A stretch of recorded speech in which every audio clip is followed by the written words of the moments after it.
je choisis l'âge tendre. Et partir pour partir, je ne veux pas attendre. J'ai vu les images de cette exposition, images étonnantes de cette expo à Toulouse que vous nous proposez, celle de la collection en fait de la baronne de Rothschild. Oui, alors la baronne Henri de Rothschild, déjà, c'est très bizarre, hein, parce qu'une baronne, on s'attend à un prénom féminin. Oui, mais c'est-à-dire que si on sait de qui elle était. Si on se marie, on m'appellera peut-être Madame Laurent Bignolas, qui serait incroyable. Non, baronne, mais en fait, la baronne Laurent Bignolas. Bon, allez-y.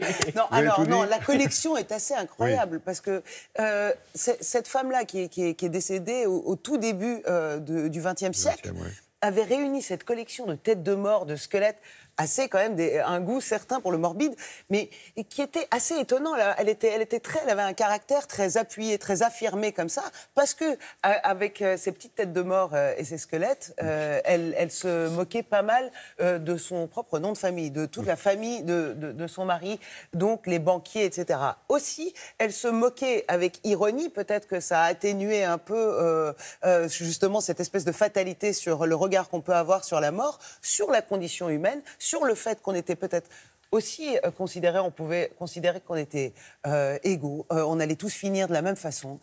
Et donc, pourquoi ne pas en rire et pourquoi ne pas avoir ce regard-là, justement, avec des têtes des épingles à cravate, avec les dents qui bougent comme ça, etc.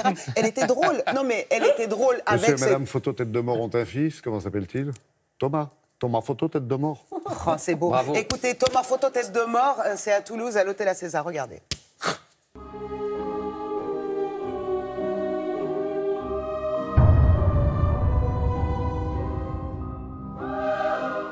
Cette exposition s'appelle Même pas peur et elle présente la collection de la baronne Henri de Rothschild qui a constitué cette étonnante collection de crânes et de squelettes.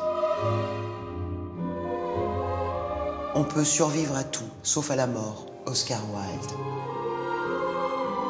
Ensuite, une très belle collection de vanités en peinture 17e disséminées dans le musée. C'est une sorte de jeu de piste. Et le troisième volet de l'exposition, ce sont des vanités contemporaines. Il y a des choses de Mapplethorpe, de Balconol, Le Braque, Picasso, un petit peu tous les artistes qui au XXe siècle ont travaillé là-dessus. Alberola. On veut montrer que finalement c'est un sujet ancien, un sujet d'aujourd'hui, un sujet de tous les temps. La seule cure contre la vanité, c'est le rire. Et la seule faute qui soit risible, c'est la vanité. Il y a quelque chose d'étrange dans cette collection, c'est qu'il n'y a aucune morbidité. On se trouve confronté à un univers qui est plutôt proche de celui de Tim Burton, finalement, que d'une vraie réflexion sur la mort.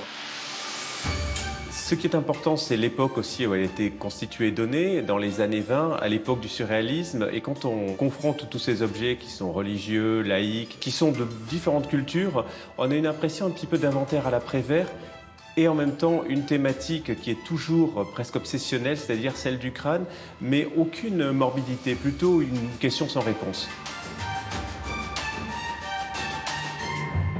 Il y a aussi énormément de netsuke, d'okimono, d'objets japonais, qui étaient des objets décoratifs, des objets usuels, des objets d'art, et qui avaient une fonction tout à fait différente, puisque pour les Japonais, le crâne, à l'époque, était un objet rafraîchissant, puisque quand il faisait chaud, on le regardait, on frissonnait, et on avait moins chaud. Donc on est loin vraiment de la peur, de l'au-delà et du jugement.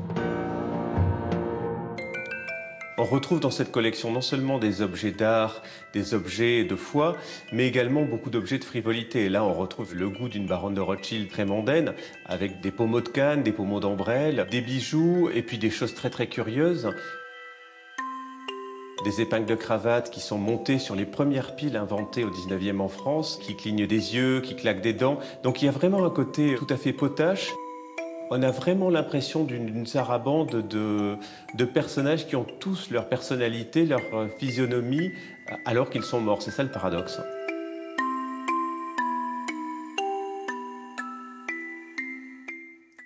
lieu ça magnifique. A l'air comme ça un peu noir et tout, mais c'est très drôle. Et ça me rappelle cette phrase de Romain Gary qui disait « L'humour est la preuve de la supériorité de l'homme sur ce qui lui arrive ». C'est vraiment ça avec l'exposition de la Baronne. Et en plus, le lieu est magnifique. La Fondation Bimbert à Toulouse.